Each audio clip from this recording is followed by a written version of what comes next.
The storm rolled across the barren plains of Reiner 4, lightning splitting the sky in jagged arcs. Rain hammered the dusty ground, turning it into mud that clung to boots and claws alike. David Hale tightened the straps on his pack and pushed forward. He was a supply runner for one of the frontier colonies, used to harsh conditions, but tonight's weather tested even his patience. He had been on his way back from a mining outpost when his scanner picked up something unusual. Life signs, faint and unstable, far from any settlement. Curiosity and instinct pulled him toward the signal. When he crested a ridge, he spotted it. A crashed shuttle, smoke curling from its hull, half buried in the mud. The craft bore markings he didn't recognize, alien but delicate, not the heavy designs of the Dominion or smugglers. His heart quickened. Survivors. He sprinted down the slope, splashing through puddles, and forced open the bent hatch. Inside, the air smelled of ozone and blood. That was when he heard it, whimpering. David's flashlight swept across the wreckage until it landed on a figure slumped against the wall. A woman, alien, her skin a pale lavender shade, her body slender but muscular. Her leg was twisted unnaturally, bleeding, and in her arms, wrapped in a torn thermal blanket, was a child. Both sets of eyes widened when the beam found them. The mother hissed weakly, baring sharp teeth in warning, clutching the child tighter. David raised his hands. Easy. I'm here to help. Her breathing was ragged, her gaze flicking between his face and his hands. Human, she whispered, the word thick with pain. That's right, David said softly. He knelt, careful not to move too quickly. You're hurt. Let me get you out of here. She shook her head, her voice breaking. No, save her. She pushed the child closer, as though willing him to take the little one and leave her behind. David's jaw tightened. Not a chance. I'm not leaving either of you. It took everything he had to haul them back through the storm. The mother was barely conscious, the child crying softly against her chest. By the time they reached his crawler, David's muscles burned, but he refused to stop. Back at the colony outpost, the medics worked quickly. They stabilized the woman, setting her leg, stitching wounds, giving fluids. The child, though shaken, was unharmed. When the mother finally woke, she found herself lying in a clean cot, her child asleep beside her. David sat nearby, exhaustion lining his face. You're safe, he said simply. Her eyes filled with tears. Why help us? David leaned back, rubbing the back of his neck. Because no one deserves to be left alone in a storm like that. Especially not with a kid. Her name was Lyra. Her people were travelers, merchants who roamed the fringe systems. Pirates had attacked their shuttle, driving it off course. Her mate had died defending them, and she had fled with their daughter, Saran, only to crash in the storm. Lyra's voice shook as she told the story, her gaze fixed on her sleeping child. We have no home now. No clan. We are nothing. David shook his head firmly. You're not nothing. You've got her. And now you've got me, too. She blinked at him, stunned. You would take us in? Damn right I would, he said. You're alive. That's reason enough. Life changed quickly after that.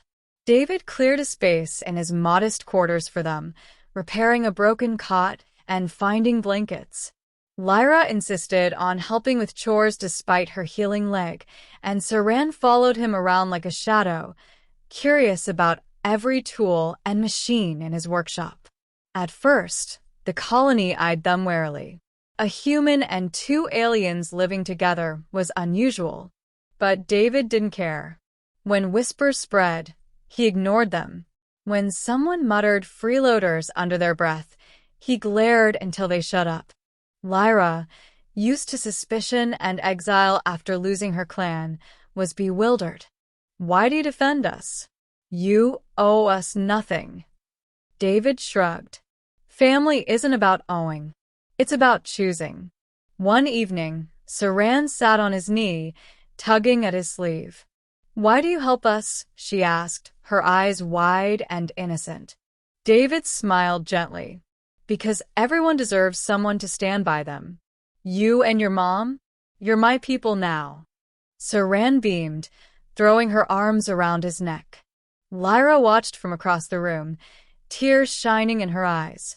Weeks turned to months. Lyra's leg healed, though it carried a scar. She began cooking meals with herbs David had never tasted, filling their quarters with unfamiliar but comforting scents. Saran grew bolder, racing through the colony streets, laughing in a way she hadn't since the crash. David found himself smiling more often, too. For years, he had lived alone, carrying out supply runs and returning to an empty room. Now, he returned to laughter, warmth, and company. It wasn't obligation. It was belonging. But danger was never far. One night, alarms blared. Pirates had tracked Lyra's shuttle signature and come hunting. The colony scrambled, weapons drawn, but they were outnumbered. David grabbed his rifle and turned to Lyra. Stay here. Protect Saran. Lyra's eyes flashed. No. I fight too. Together, they held the line as pirates stormed the perimeter. David's shots were precise, his stance unyielding. Lyra moved with a predator's grace, her claws slashing when foes drew too close. Side by side, they fought like they had always been meant to.